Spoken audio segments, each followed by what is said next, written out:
انسان ضرور جائے۔ اب ان کے فضائل کیا ہے، آئیے چند فضیلتیں آپ کے سامنے رکھتا ہوں کہ حج اور عمرے کی کیا فضیلتیں، تاکہ ہم بڑھ چڑھ کر اس عمل کو کرنے کی کوشش کریں، اور اگر کسی وجہ سے یہ عمل نہ بھی کر سکے تو دل میں پوری خواہش رکھے اللہ کاش کہ مجھے اگر تو موقع دے، صحت نہیں ہے صحت اگر دے دے، مال نہیں ہے اگر مال دے دے تو میں ضرور تیرے گھر کا ایک بار زیارت کروں گا، اس کا عمرہ کروں گا، اس کا حج کروں گا۔ ویسے حج اور عمرہ یاد رکھیے دونوں کو حج ہی کہا جاتا ہے، عمرے کو جو ہے حج اصغر کہا جاتا ہے اور حج کو حج اکبر کہا جاتا ہے۔ بہت سے لوگوں کو غلط فہمی ہوتی نا، ارے حج اکبر حج اصغر کیا رہتا، جمعہ کے دن جو حج آئے حج اکبر، اور جو غیر جمعہ آتا ہے وہ حج اصغر۔ یاد رکھیے حج اکبر کہتے ہیں حج کو، اور حج اصغر کہتے ہیں عمرے کو۔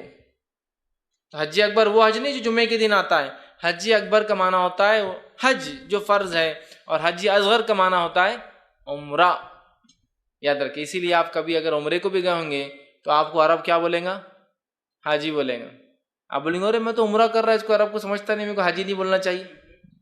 لیکن ہم نہیں سمجھتے کہ عمرہ بھی حج ہے اور حج بھی حج ہے، حج اکبر ہے اور عمرہ حج اصغر ہے، تو اس لیے آپ کو حاجی بولیں گا، حاجی حاجی۔ آپ بولتے میں حج کرنے تھوڑی آیا، ابھی حج کو تو واقعی میں تو ایسے ہی آ گیا، عمرہ بھی حج ہے میرے بھائی، ہے نا۔ تو یہ یاد رکھیے ایک فریضہ ہے اور اس کی بڑی فضیلت ہے۔ آئیے چند فضائل اس کے میں آپ کے سامنے رکھتا ہوں تاکہ ہمارے دل میں خواہش جاگے اور ہم کوشش استطاعت کریں، نہ ہو تو کم از کم دل میں ارادہ کریں۔ اللہ تعالیٰ انشاءاللہ عزیز ہمیں موقع عطا فرمائے۔ تو دیکھیے اللہ رب العزت، اللہ کے رسول صلی اللہ علیہ وسلم نے حج کے اتنے فضائل بیان کہ حج مبرور جو ہے کرنے والا جو ہے جنتی ہو جاتا ہے۔ جو حج مبرور ایسا حج کرتا ہے جس میں گناہ نہ کیے، معصیت نہ کرے، سنت کے مطابق کرے، خالص نیت کے ساتھ کرے، دکھاوا نہ ہو، تو ایسے حج کا بدلہ کیا ہوتا ہے، جنت ہے۔ نبی اکرم صلی اللہ علیہ وسلم فرماتے ہیں اور کہتے ہیں، اور یہ متفق علیہ صحیح بخاری و مسلم کی روایت، آپ نے فرمایا اور کہا جو ہے، اور فرمایا عمرہ ان تمام گناہوں کا کفارہ ہے جو موجودہ اور گزشتہ عمرے کے درمیان جو ہے سرزد، اور حج مبرور کا بدلہ سوائے جنت کے کچھ نہیں ہے۔ جو شخص جو ہے عمرہ کرتا ہے اور عمرے سے عمرہ کرتا ہے تو آپ نے فرمایا وہ عمرے سے عمرہ کرنا بیچ کے سارے گناہوں کا کفارہ بن جاتا ہے۔ اور پھر فرمایا کہ جس نے حج کر لیا اور جو مبرور ہو گیا تو آپ نے فرمایا والحج المبرور لیس له جزاء الا الجنہ، اور حج مبرور کا بدلہ سوائے جنت کے کچھ نہیں ہے۔ تو عمرہ کرنے کے بعد ایک عمرہ کرنے سے بیچ کے سارے گناہ معاف ہوتے ہیں۔ العمرۃ الی العمرۃ کفارۃ لما بینہما، عمرہ کرنا، عمرے سے عمرہ کرنا بیچ کے سارے گناہوں کو معاف کر دیتا ہے، اور حج مبرور کا بدلہ سوائے جنت کے کچھ نہیں ہے۔ سبحان اللہ، کتنے فوائد ہیں کہ عمرے سے عمرہ کرنے سے گناہ معاف، اور حج اگر مبرور ہو تو سوائے جنت کے اس کا اور کچھ بدلہ نہیں ہے، مطلب سوائے پیراڈائز کے، سوائے جنت کے کچھ نہیں ملیں گا، مطلب جنت حاصل ہوں گی۔ تو اندازہ لگائیے کتنی بڑی ثواب کی بات ہے کہ عمرے سے عمرہ کرنا گناہ معاف کر دیتا ہے، اور حج جو قبول ہو جائے اللہ کو، جو سنت کے مطابق ہو اور گناہ اور معصیت سے بچتے ہوئے انسان کیا ہو، اس کا بدلہ سوائے جنت کی اور کچھ نہیں۔ یاد رکھیے سوائے جنت کے اور کچھ نہیں ہے۔ کتنی بڑی بات، کتنی بڑی فضیلت ہے، میں سمجھتا ہوں، ہے نا۔ اسی طرح جو ہے نبی اکرم صلی اللہ علیہ وسلم فرماتے ہیں، عمرو بن عاص رضی اللہ عنہ یہ ایمان قبول کرنے آئے نبی اکرم صلی اللہ علیہ وسلم کے پاس، اور ایمان جب قبول کرنے آئے، یہ مسلم کی روایت ہے، جب ایمان قبول کرنے آئے تو اپنا سیدھا ہاتھ دیا اور کہا اللہ کے رسول صلی اللہ علیہ وسلم اپنا سیدھا ہاتھ بڑھائیے۔ نبی اکرم صلی اللہ علیہ وسلم اپنا سیدھا ہاتھ بڑھایا، کہا میرا اسلام قبول کیجیے۔ جب اللہ کے رسول صلی اللہ علیہ وسلم اپنا سیدھا ہاتھ بڑھایا تو عمرو بن عاص نے اپنا ہاتھ کھینچ لیا۔ اللہ کے رسول صلی اللہ علیہ وسلم نے کہا عمرو واپس ہاتھ کیوں کھینچ لیا؟ تو کہا ایک شرط ہے، کنڈیشن ہے، اگر آپ وہ کنڈیشن فلفل کریں گے، میری مانیں گے تو میں ہاتھ آگے بڑھاؤں گا، ورنہ نہیں بڑھاؤں گا۔ کہا کیا ہے بتاؤ؟ تو کہا میں نے جتنے گناہ زندگی میں پہلے کی، آپ کے خلاف جنگیں لڑی ہے، مسلمانوں کو تکلیف پہنچائی ہے، وہ گناہ معاف ہو تو میں اسلام قبول کروں گا، یہ بات کنڈیشن ہے میری۔ تو اللہ کے رسول صلی اللہ علیہ وسلم نے فرمایا عمرو کیا تمہیں یہ چیز نہیں معلوم، کیا تمہیں یہ چیز نہیں پتا کہ 3 عمل ایسے جن کے کرنے سے پچھلے سارے گناہ معاف ہو جاتے ہیں؟ تو کہا اللہ کے رسول کیا ہے؟ تو کہا پہلا اسلام قبول کرنے سے پچھلے سارے گناہ معاف ہو جاتے ہیں۔ اسلام قبول کرنے سے پچھلے سارے گناہ معاف کرتے ہیں۔ کسی کو اگر پشچاتاپ ہو، واقعی میں اس نے گناہ کیا ہو، معافی چاہتا ہو، اسلام قبول کر لیں، سارے گناہ معاف ہو جاتے ہیں۔ دوسرا فرمایا جو اللہ کی راہ میں ہجرت کرتا ہے سارے گناہ پچھلے معاف ہو جاتے ہیں۔ اور تیسرا فرمایا جو ہے حج کرتا ہے، حج بھی گزشتہ سارے گناہوں کو معاف کر دیتا ہے۔ 3 عمل ایسے ہیں جو پچھلے سارے گناہ معاف کروا دیتے ہیں، ایک اسلام قبول کرنا، دوسرا جو ہے ہجرت کرنا اللہ کے راہ میں، ہجرت سمجھتے نا؟ ہجرت کا معنی سفر نہیں کہ ادھر سے نکلے ادھر چلے گئے. ہجرت کا معنی جس بستی میں آپ کو اسلام پر عمل نہ کرنے دیا جائے اس کی وجہ سے آپ اپنی بستی گھر بار چھوڑ کر دوسرے شہر میں جا وہاں رہے اسلام کے لیے، وہ ہوتا ہے ہجرت. ہجرت کرنے سے سارے پچھلے گناہ معاف ہو جاتے ہیں. اور تیسرا، حج کرنے سے سارے پچھلے گناہ معاف ہو جاتے ہیں. لیکن اس کا ہرگز ہرگز ہرگز یہ بھونڈا اور گھنونا معنی نہیں ہے کہ ہم گناہ کریں اور گناہ کرنے کے بعد حج کو چلے جائیں. جیسا لوگوں نے سمجھ لیا ہے کہ گناہ بہت ہو گیا اور اپنے لوگوں کو بہت لوٹ لیا، سنستھا میں خوب لوگوں کو ڈبا دیا، بزنس میں خوب ڈبا دیا، چلو حج کر کے آ جائیں گے. حج کر کے آ گئے، پھر اگلے گناہ کے لیے نئی پوٹلی تیار کرنا چالو کیوں؟ تو اور ایک حج کر لیں گے. پھر یہ بھونڈا معنی نہیں ہے.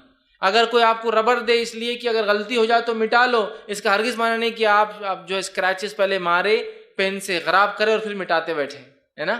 یہ تو ہو جائے تو ہے. تو لہٰذا بہت سے لوگ اس کو اس بھونڈے انداز میں لیتے ہیں کہ یار میں وہ کیا کروں گا، اب گناہ بہت ہو گئے تو اب حج کو چلا جاتا ہوں، پھر انشاءاللہ آؤں گا، پھر نئے گناہ کروں گا، پھر حج کو چلے جاؤں گا، معاف کرا لوں گا. اسی لیے لوگوں نے ایک مثال ہی بنا دی، 100 چوہے کھا کر چلی بلی حج کو.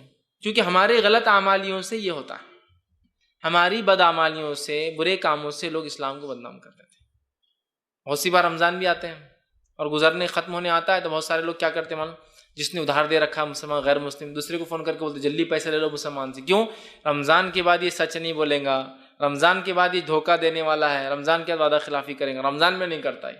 ہم نے بدنام کیا اسلام کو، ہم نے بدنام کیا، یاد رکھیے. بہرحال تو یہاں دیکھیے 3 عمل ایسے اس کے کرنے سے سارے گناہ پچھلے معاف ہو جاتے ہیں. اس میں ایک کیا ہے؟ حج کرنے سے پچھلے سارے گناہ اللہ تعالیٰ معاف کر دیتا ہے. یہ اس کی فضیلت ہے. آئیے اسی طرح جو ہے سنت کے مطابق اگر کوئی حج کرے تو اس کے گزشتہ سارے گناہ معاف ہو جاتے ہیں. یاد رکھیے حج بھی ہو لیکن سنت کے مطابق ہو، من مانا حج نہ ہو، اس کے معاف نہیں ہوتے. یاد رکھیے من مانا حج کر رہے ہیں، حج کو جانے سے پہلے کیا ہو رہا ہے؟ حج کو جانے سے پہلے 50 تو دعوتیں لی جا رہی ہے، جس نے نہیں بلایا ان کو کوسا اور کاٹا جا رہا ہے، کیسے رشتہ دار ہیں ہم کو دعوت بھی نہیں دیے، ہے نا؟ تحفے تحائف جمع کیے جا رہے ہیں. حج کو جانے سے پہلے ڈھنڈورا پیٹا جا رہا ہے، کوئی ڈھول تاشے بجا رہا ہے، کیوں؟ تو یہ حج کو جا رہے ہیں. ٹھیک ہے. اس کے بعد جس گاڑی میں جا رہا ہے گاڑی مقدس ہو جا رہی ہے، جس جگہ ہاتھ لگا رہا چیزیں مقدس ہو جا رہی ہیں نا. لوگ ٹرین کو بھی چھوتے بہت سے، اور حاجی جس میں جاتا ہے اس کے اوپر وہ پھول باندھتے ہیں اور جب گاڑی رکتی ہے تو پھول توڑ توڑ کے جیب میں رکھتے ہیں، پتہ نہیں کیا کرتے ہیں، غیر سنت طریقے اور پتہ نہیں کیا کیا خرافات وہ کیے جا رہے ہیں. ویسا نہیں، سنت کے مطابق جو حج کیا جاتا ہے وہ قبول ہوتا ہے، اس کا اجر ہے.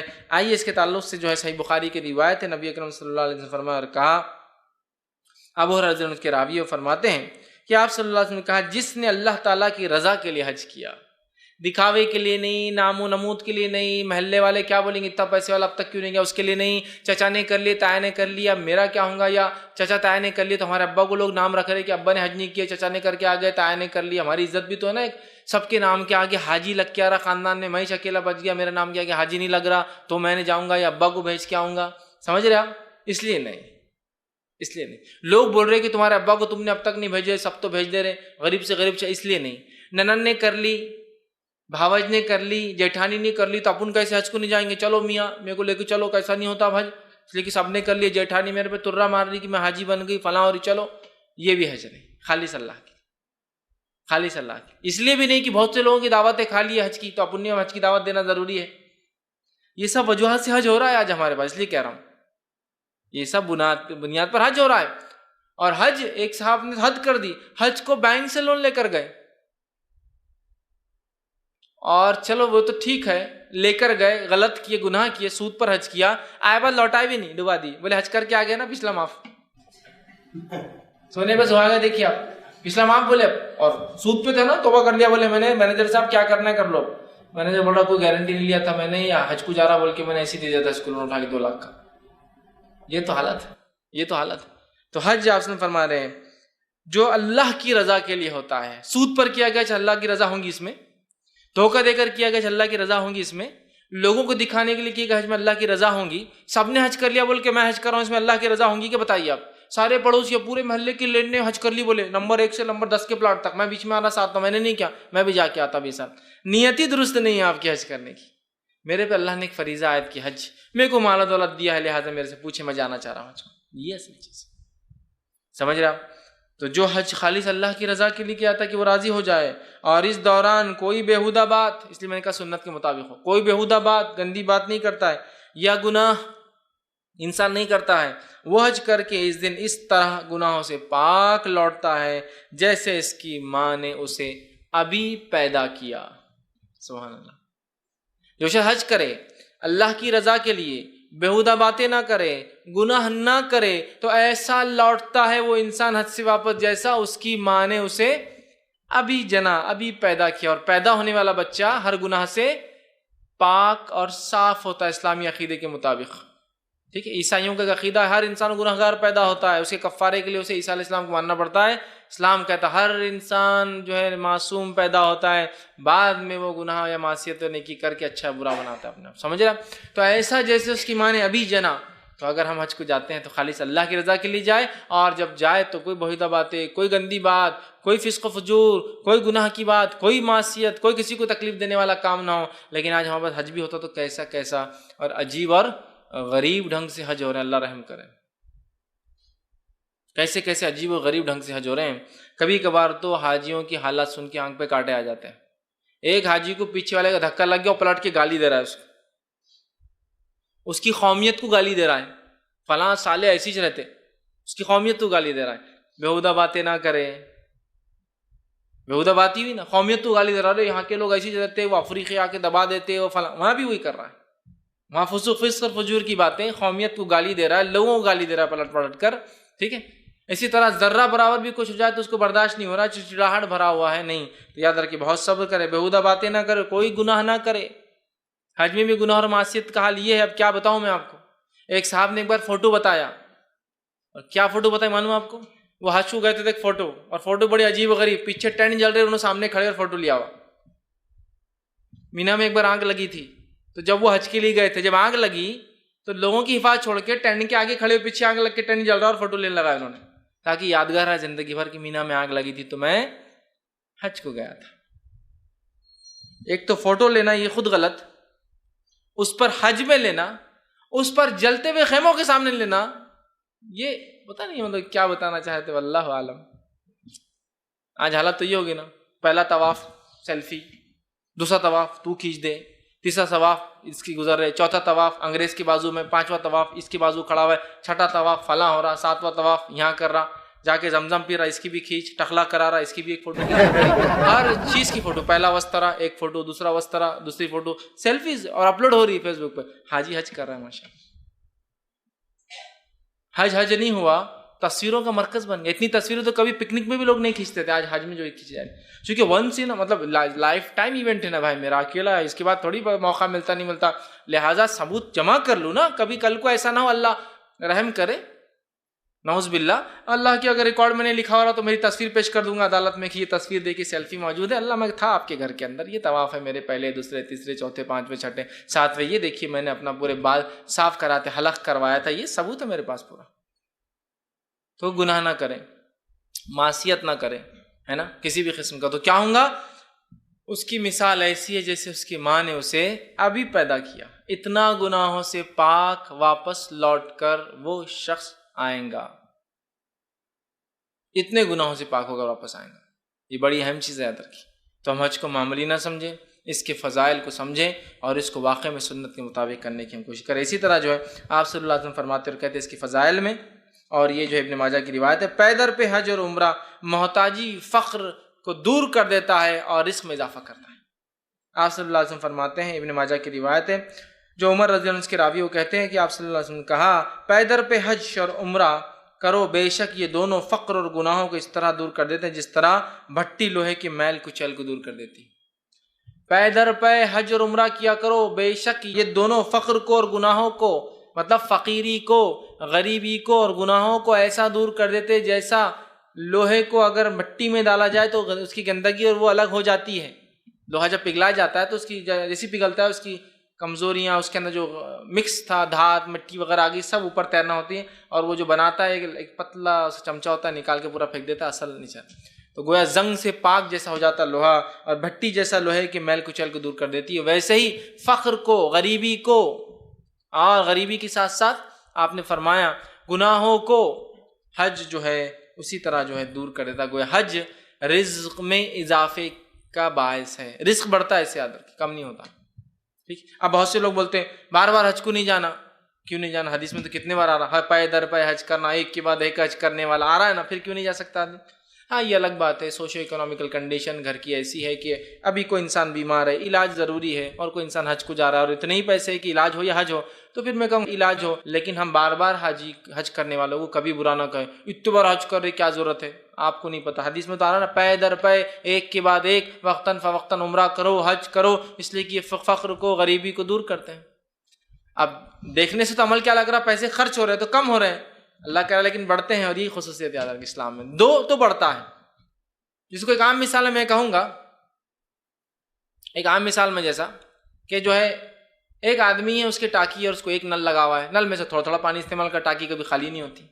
ایک آدمی نے اپنی ٹانکی میں کئی نل لگا رہا کہ جلدی جلدی خالی ہوتی، تو اللہ تعالیٰ ہی بولتا ہے اس کی تو بھری ہوئی ہے، اس کو ضرورت نہیں، اس کی خالی بہت جلدی ہوتی، اس کو دیتے جاؤ۔ اور خرچ کرنے والے کو ملتا بھی زیادہ ہے، نہیں خرچ کرنے والے کو اللہ تعالیٰ اس کی تو بھری ہوئی ٹانکی، اس کو ضرورت ہی نہیں، ارے اس نے بہت نل لگا دیا، اس کو بہت ضرورت، دیتے جاؤ، اس کو بہت خرچ کر رہا ہے نا، کم ہو رہا ہے نا اس کا پانی، یہ حالت ہے۔ تو ہم کو تو لگتا ہے کم ہو رہا ہے پیسہ، وہ بڑھتا ہے، لیکن یاد رکھیں اسی طرح جو ہے اس کے فضائل میں حج اور عمرے کے جو آتے ہیں وہ یہ ہے کہ حج جو ہے جو اللہ پر ایمان اور جہاد کے بعد سب سے افضل عمل ہے۔ نبی اکرم صلی اللہ علیہ وسلم کے پاس ایک شخص آئے، متفق علیہ روایت ہے، ابو ہریرہ رضی اللہ عنہ حدیث کے راوی فرماتے ہیں کہ ایک شخص نے سوال کیا کون سا عمل سب سے افضل ہے؟ آپ صلی اللہ علیہ وسلم فرمایا اللہ اور اس کے رسول پر ایمان لا۔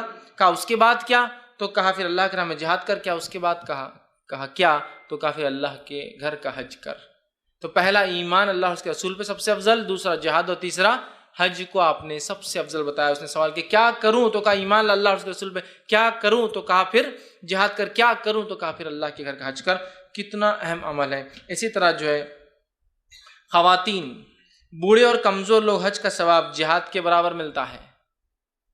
سبحان اللہ، کتنا افضل عمل ہے جہاد، معاف کرنا حج۔ دیکھیے اس کے اندر آپ سن کیا فرما رہے ہیں، یہ طبرانی کی روایت ہے جو حسن بن علی رضی اللہ عنہما اس کے راوی وہ کہتے ہیں کہ ایک آدمی نبی اکرم صلی اللہ علیہ وسلم کے پاس آیا اور کہا میں کمزور دل اور ضعیف آدمی ہوں۔ آپ نے فرمایا ایسا جہاد کر جس میں تکلیف نہیں ہے، یعنی حج کر۔ ایک آدمی نے کہا مجھ سے جہاد ذرا مسئلہ ہوتا ہے، میں کمزور بھی اور ضعیف بھی ہوں، ڈر بھی لگتا ہے مجھے تھوڑا سا۔ تو کہا ٹھیک ہے پھر تو کیا کر، ایسا جہاد کر جو تیرے لیے آسان ہو۔ کہا کیا؟ تو کہا حج۔ تو کہا ایک ضعیف اور بوڑھے انسان کے لیے حج کو جانا جہاد کے برابر ہے، ثواب ملتا ہے۔ اسی طرح آپ صلی اللہ علیہ وسلم کے تعلق سے آتا ہے کہ ام المومنین حضرت عائشہ رضی اللہ عنہا نے ایک مرتبہ پوچھا اور کہا اللہ کے رسول ہمیں معلوم ہے کہ جہاد سب سے افضل عمل ہے، کیا ہم جہاد نہ کریں؟ حضرت عائشہ نے سوال کیا تو آپ نے کیا فرمایا؟ آپ نے فرمایا کہا نہیں، عورتوں کے لیے عمدہ ترین جہاد حج مبرور ہے، عورتوں کے لیے عمدہ ترین جہاد حج مبرور ہے۔ تو حج کرے عائشہ، یہی تیرے لیے جہاد ہے، تجھے الگ سے جہاد کرنے کی ضرورت نہیں ہے۔ کتنا افضل عمل ہے نا حج، دیکھیے کہ جہاد کے برابر۔ اسی طرح حج اور عمرہ ادا کرنے والوں کو دعائیں اللہ تعالیٰ قبول کرتا ہے۔ اس کے تعلق سے ابن ماجہ کی روایت ہے، عبداللہ بن عمر رضی اللہ عنہما اس کے راوی وہ کہتے ہیں آپ صلی اللہ علیہ وسلم فرمایا کہا غازی فی سبیل اللہ، اور حاجی اور عمرہ ادا کرنے والا اللہ تعالیٰ کا مہمان ہوتا ہے، اور ان کو بلایا ہے اور انہوں نے حکم کی تعمیل کی، پھر انہوں نے اللہ سے مانگا اور اللہ نے ان کو عطا کیا۔ حاجی، غازی، جہاد کرنے والا، حاجی اور حج اور عمرہ کرنے والا آپ فرماتے ہیں وہ اللہ تعالیٰ کا مہمان ہے۔ اللہ کہتا ہے کہ انہیں میں نے بلایا ہے، میرے بلانے پہ لیا ہے، لہٰذا اب تم مانگو میں تمہیں دوں گا اور سنوں گا۔ تو گویا ایک غازی کی اور ایک حاجی کی اللہ دعا رد نہیں کرتا۔ کتنا بڑا مقام ہے، ایک حاجی اور ایک غازی کی دعا رد نہیں کرتا۔ اسی لیے حج کرنے لوگ جائے تو ان کو دعا کا ہم کہہ سکتے ہیں۔ اور خود نبی اکرم صلی اللہ علیہ وسلم نے عمر ابن خطاب رضی اللہ عنہ جب حج کو جانے لگے تو کہا اے میرے بھائی مجھے دعا میں یاد رکھنا، امت کو تعلیم دینے کے لیے یاد رکھیے۔ لیکن یہ جس کو ہم کہیں گے خالی لفظاً کوئی ایک وہ چیز نہ ہو کہ بس کسی سے کہہ دیا، بلکہ حقیقتاً انہوں نے کہا کہ اللہ کے رسول فرمایا حالانکہ اللہ کے رسول سے افضل کوئی ذات نہیں ہے، آپ کی دعائیں اللہ سیدھے سنتا ہے، ویسے ساروں کی سنتا ہے لیکن آپ تو خاص ہے چونکہ نبی ہے۔ پھر بھی امت کو سکھانے کے لیے میرے بھائی جو ہے دعا میں مجھے یاد رکھنا ہے، تو عمر سے کہا، سمجھ رہے آپ؟ تو بہرحال حاجی کی اور غازی کی اللہ دعا سنتا ہے۔ اسی طرح رمضان میں عمرہ ادا کرنے کا ثواب حج کے برابر ہے۔ رمضان میں کیا گیا عمرہ حج کے برابر ہے۔ تو نبی اکرم صلی اللہ علیہ وسلم کے زمانے میں ایک خاتون تھی، وہ کسی وجہ سے آپ صلی اللہ علیہ وسلم کے حج کو نہ چل سکی، اور یہ ابو داؤد کی روایت۔ لیکن اس کے بعد جب آپ نے پوچھا تم حج کو کیوں نہیں آئی، تو کہ اللہ کے رسول ایک ہی اونٹ تھا اور وہ بھی کام کاج کے لیے کام آتا، نہیں آ سکی۔ تو کہا ٹھیک ہے تم رمضان میں عمرہ کر لینا۔ رمضان میں کیا گیا عمرہ حج کے برابر ہے ثواب کے اعتبار سے، لیکن اس کا حج نہیں کرنا ایسا نہیں۔ حج کے برابر ہے. سمجھ رہا؟ تو رمضان میں عمرہ کرنے کی ہم کوشش کریں. اگر حج نہیں بھی کر سکے، طاقت نہ ہو، چونکہ عمرہ عموماً مالی اعتبار سے کم پیسوں میں سستا ہو جاتا ہے. ٹھیک ہے، تو عمرہ کرنے کی کوشش کرے، چونکہ رمضان میں خاص طور سے کیے گا عمرہ حج کے برابر. اسی طرح جو ہے رمضان میں عمرہ ادا کرنے کا ثواب رسول اللہ صلی اللہ علیہ وسلم کے ساتھ حج کرنے کے برابر بھی ہے. ایک روایت میں آتا ہے جو ابو داؤد کی ہی روایت ہے، عبداللہ بن عباس رضی اللہ عنہ اس کے راوی، وہ کہتے ہیں کہ بہت لمبی ایک روایت، ایک عورت تھی، وہ حج کو عمرہ کو نہ جا سکی، حج کو نہ جا سکی آپ کے ساتھ، پھر آئی اور کہا اللہ کے رسول میری بڑی خواہش تھی میں آپ کے ساتھ عمرہ حج کروں لیکن میں نہیں کر سکی. تو آپ صلی اللہ علیہ وسلم نے پھر اسے فرمایا اور کہا کہ تو جو ہے رسول صلی اللہ علیہ وسلم نے اس عورت سے کہا جو ہے میرا سلام، اس عورت سے میرا سلام کہنا اور بتانا کہ رمضان میں عمرہ کرنا میرے ساتھ حج کرنے کے برابر ہے. اس عورت کی خواہش تھی کہ نبی اکرم صلی اللہ علیہ وسلم کے ساتھ حج کرے لیکن نہیں کر پائی. آپ نے کو سلام بھیجا اور کہا کہ میں نہیں کر سکی، بڑا اس نے اظہار کیا کہ میری بڑی خواہش تھی. اللہ کے رسول نے کہا کوئی بات نہیں، رمضان میں عمرہ کر لینا، رمضان میں کیا گیا عمرہ میرے ساتھ حج کرنے کے برابر ہے. اس کا مطلب اس عورت کو تسلی دی. اور ایک روایت میں آیا حج کے برابر ہے رمضان میں کیا گیا عمرہ، ایک روایت میں آ رہا نبی اکرم صلی اللہ علیہ وسلم سے کیا گیا حج کے برابر ہے. تو یاد رکھیے اس کو علماء نے مانا لیا. اس آدمی کی انٹینسٹی، اس کی خالص نیت کے اعتبار سے دونوں میں سے کوئی اجر مل جائے گا اس کو. ایک تو یہ مل سکتا ہے حج کے برابر، ایک تو نبی کے ساتھ کیے گئے حج کے برابر. وہ اس کی نیت کے اوپر بہرحال ڈیپینڈ ہے، یاد رکھیے، اور یہ بھی صحیح روایت ہے. اسی طرح جو ہے حاجی یا عمرہ کرنے والا جو عمرے کے لیے گیا ہو، ادا کرنے سے پہلے راستے میں مر جائے تب بھی اسے حج اور عمرے کا ثواب ملتا ہے. سبحان اللہ، کتنا افضل عمل ہے. آئیے ابو ہریرہ اس حدیث کے راوی ہے اور یہ روایت جو بیہقی کی ہے، نبی اکرم صلی اللہ علیہ وسلم فرمایا کہ جو شخص حج یا عمرے یا جہاد کے ارادے سے نکلے پھر راستے موت آ جائے تو اللہ تعالیٰ اسے غازی، حاجی یا عمرہ کرنے والے کا ثواب عطا فرماتا ہے. جو شخص حج کی نیت سے، عمرے کی نیت سے نکلے، جہاد کی نیت سے نکلے، راستے میں فوت ہو جائے، مر جائے، تو جو جہاد کی نیت سے نکلا وہ غازی کی شکل میں اٹھیں گا، جو حج کی نیت سے گیا وہ حاجی کی، اور جو عمرے کی عمرہ کرنے کا اسے اجر اور ثواب مل جائیں گا. اور اس سے بڑھ کر نسائی کی روایت میں آتا ہے جو شخص حالت احرام میں فوت ہو جاتا ہے، ٹھیک ہے، یا عمرے کی حالت میں فوت ہو جاتا ہے، احرام کی حالت میں، قیامت کے دن تلبیہ پڑھتے ہوئے اٹھیں گا. سمجھ رہا؟ اس سے بہت سارے علماء لکھتے ہیں کہ انسان جس حالت میں دنیا میں رہیں گا، مطلب جس حالت میں مریں گا ویسے ہی اٹھایا جائے گا. نبی اکرم صلی اللہ علیہ وسلم ایک بار حج کے لیے گئے، آپ کے ساتھ ایک شخص حج کے لیے گیا، اس کا اونٹ بدک گیا، بدک کر اونٹ کود گیا، اچھل کر وہ انسان گر گیا، گرنے کے بعد اونٹ اس پر سے بھاگ گیا جس سے اس کی گردن ٹوٹ گئی اور وہ انتقال کر گیا، مر گیا. آپ سب کو بتایا گیا اللہ کے رسول ایک آدمی کا اونٹ بدک گیا، بدک کر گرا کر بھاگ گیا اور وہ بیچارہ اسے مر گیا. نبی اکرم صلی اللہ علیہ وسلم نے کہا اسے غسل دو، بیری کے پتے ڈالو، پانی گرم کرو، غسل دو، لیکن یاد رکھنا اسے خوشبو نہ لگانا، 2 کپڑوں میں ہی دفنانا، اس کا سر نہ ڈھانکنا، وہ روز قیامت تلبیہ پڑھتے ہوئے اٹھیں گا. مطلب حاجی یا عمرہ کرنے والے مطلب احرام کی حالت میں اٹھیں گا، کیونکہ مرا اس حالت میں ہے نا وہ شخص. اسی لیے علماء کہتے ہیں نمازی نماز کی حالت میں اٹھیں گا مر جائے تو، روزے دار روزے کی حالت میں اٹھیں گا اگر روزے کی حالت میں مر جائے تو، کوئی آدمی نیک عمل کرتے کرتے مر گیا تو اس نیکی میں اٹھیں گا. ایسا جہاد کی نیت سے گیا مر گیا تو مجاہد اٹھ رہا ہے، حج کی نیت سے نکلا اور مر گیا تو حج کا ثواب مل رہا ہے. اسی طرح زانی زنا کی حالت میں اٹھیں گا مر جائے تو، گناہ کی نیت سے نکلا تھا کسی ایکسیڈنٹ کر گیا تو اس گناہ میں اٹھیں گا جس نیت سے. یہ اصل چیز ہے. تو یہاں آپ نے فرما رہے ہیں کہ اگر کوئی انسان مر بھی جائے تو روز قیامت تلبیہ پڑھتے اٹھیں گا، چونکہ عمل اتنا افضل ہے، اس کی نیت اتنی عظیم تھی کہ اسے بدلے میں جو ہے تلبیہ لبیک اللہم لبیک، مطلب وہ حاجی کی حالت میں ہی روز قیامت اٹھنے والا ہے. کتنی اہم اور کتنی بڑی فضیلت ہے حج اور عمرے کی، یاد رکھیے. تو ہمیں چاہیے ہم کوشش کریں کہ جتنا ہو سکتا ہے ہم کوشش کریں اور حج اور عمرے کو جانے کے لیے ہم تیاری کریں، تو ہم دیکھیں گے اللہ تعالیٰ بھی ہماری پھر جو ہے مدد کرتا ہے. آئیے اسی طرح جو ہے ہم حج کریں تو دکھاوے کے لیے بالکل حج نہ کریں، اس لیے کہ دکھاوے کے لیے کیا گیا حج کا ثواب نہیں. نبی اکرم صلی اللہ علیہ وسلم فرماتے اور کہتے ہیں، یہ صحیح بخاری کی روایت ہے، من صلی یرائی فقد اشرک ومن صام یرائی فقد اشرک، جس نے دکھاوے کا روزے رکھے اس نے جو شرک کیا، ومن تصدق یرائی فقد اشرک، جس نے دکھاوے کو صدقہ دیا اس نے شرک کیا. یاد رکھیں، مطلب دکھاوے کی نماز شرک، دکھاوے کا صدقہ شرک، دکھاوے کے روزے شرک، تو دکھاوے کا ہر عمل شرک ہے. اس کا مطلب دکھاوے کا ایمان شرک، دکھاوے کا حج شرک. سمجھ رہے آپ، یہ لوگوں کو بتانے کے لیے. لہٰذا ہم اپنے حج کو ریا، نام اور نمود سے پاک کریں، ورنہ آج ہمارے سماج میں حج کو عموماً نام اور نمود، ریا کا مرکز بنا دیا جا رہا ہے. اور ہر شخص حج کرنا چاہتا ہے، اس لیے نہیں کہ اللہ نے فرض کیا ہے، اس لیے حج کرنا چاہتا ہے کہ وہ جو ہے نام اس کا ہو، اس کے نام کے آگے حاجی الحاج لکھا جائے، یا لوگوں کو وہ فلاں فلاں ہے بول کر بتائے، یا میں بھی باہر جا کے آیا ہوں، میرے رشتہ دار بچے وغیرہ وہاں باہر ہے بتاؤں، یہ سب نیت نہ ہو، خالص اللہ کے لیے ہم کریں۔ اور حج ایک ایسا اتحاد قائم کرتا ہے، حج ایک ایسا اتفاق قائم کرتا ہے، حج ایک مومن میں ایسی زبردست تبدیلی لاتا ہے مال خرچ کرنے کے بعد اور اللہ کے گھر کی زیارت کرنے کے بعد اور اعمال کرنے کے بعد کی جس کی کوئی انتہا نہیں۔ نبی اکرم صلی اللہ علیہ وسلم نے جو خطبہ دیا یہ ایک اتحاد قائم کرتا ہے، یاد رکھیے توحید کا اتحاد، کہ اللہ کے علاوہ کوئی معبود نہیں، سارے معبودوں کی عبادت چھوڑ کر انسان صرف اور صرف ایک اللہ کی عبادت کرتا ہے حج کے اندر، یاد رکھیے۔ تو یہ ایک اتحاد کا ایک مرکز ہے، توحید مطلب رب ہونے میں اتحاد کا مرکز، وحدت امت، ایک امت ہونے کے ناطے اتحاد قائم کرتا ہے حج، یاد رکھیے۔ نبی اکرم صلی اللہ علیہ وسلم حجۃ الوداع میں خطبہ دیا تھا، اس خطبے کو یاد رکھیے، صحیح مسلم کی روایت، آپ نے فرمایا لوگو تمہارا خون، تمہارا مال اور تمہاری آبرو آپس میں ایک دوسرے پر ویسے ہی حرام ہے جیسے آج کا دن اس کی حرمت ہے اور اس مہینے اور اس شہر کی حرمت ہے۔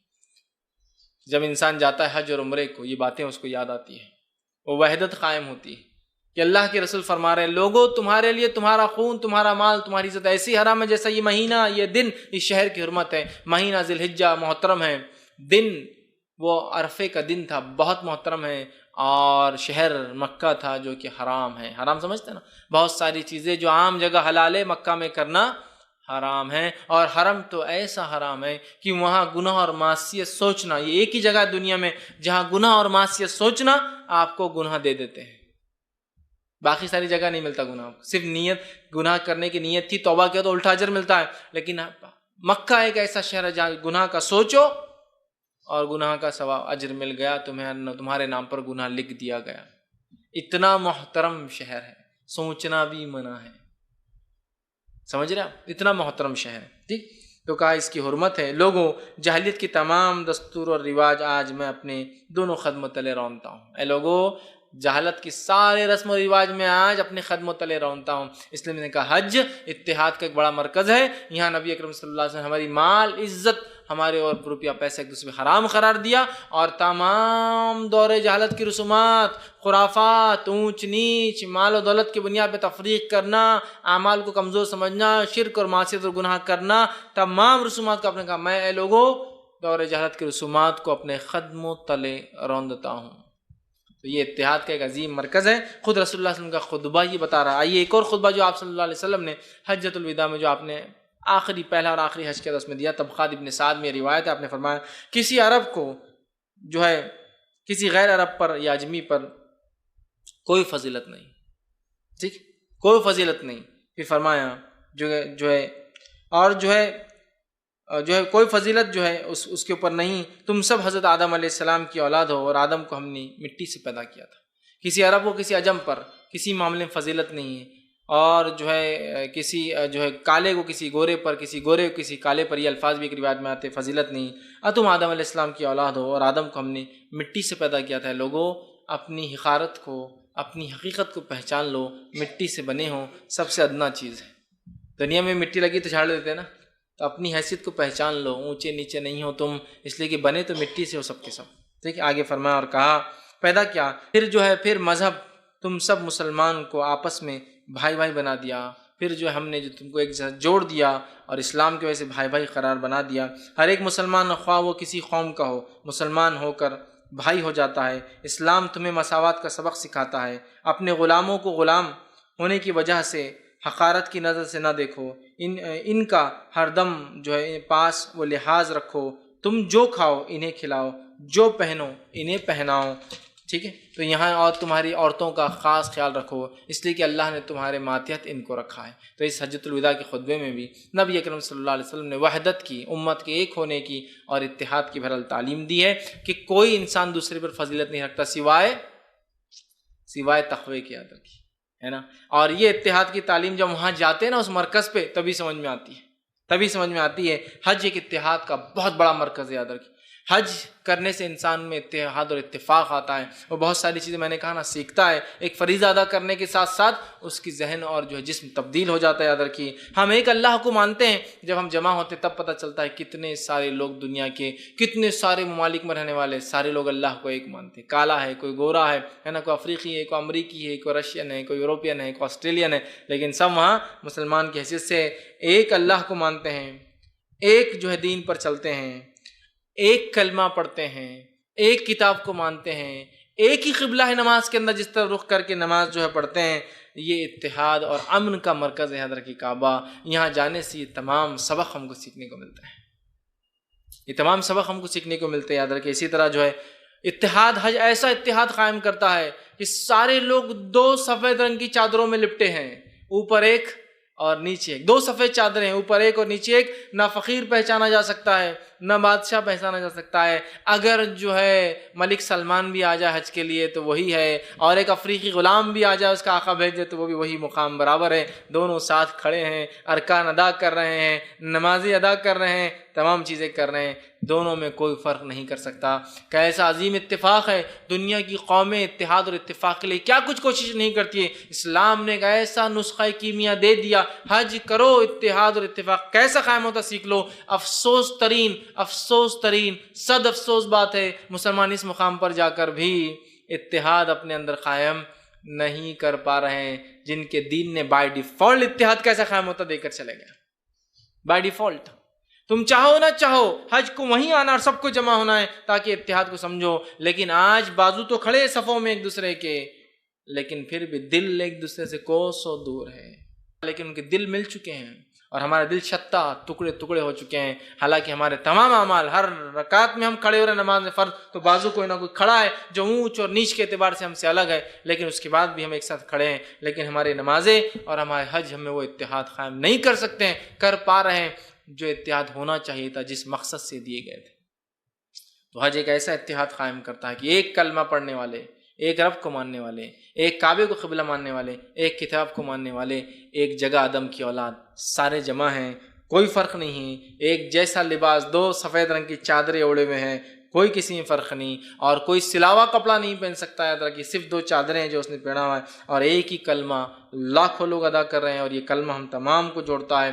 سو ملک کی نیشنلٹی کے لوگ جمع ہیں، کم و بیش 200 سے 250 ممالک سے لوگ حج کے لیے آتے ہیں، اسی طرح کتنی قومیں اور کتنی رنگ کے لوگ جمع ہیں وہاں، سبحان اللہ۔ الگ الگ لوگ جو حج اور عمرے گئے ہیں وہ دیکھ سکتے ہیں، الگ الگ لوگ مختلف قوموں سے، مختلف ممالک سے، مختلف ان کے جھنڈوں سے آپ اندازہ لگا سکتے ہیں کہاں کہاں سے سبحان اللہ وہ آئے ہیں، اور تمام جو ہے متفق ہو کر یہاں ایک جگہ جمع ہیں۔ تو حج انسانیت کی اتحاد کا ایک مرکز ہے، یاد رکھیے، اور ایسا اتحاد جس کا نمونہ دنیا میں نہیں ملتا تھا، کہ بہت ساری قومیں جمع ہوتی ایک جگہ، لیکن ایسا اتحاد کا نمونہ ان کے دین دھرم میں نہیں ملتا ہے۔ لیکن یہ بڑی افسوس کی بات ہے کہ اس سے ہم نے صحیح فائدہ نہ اٹھایا۔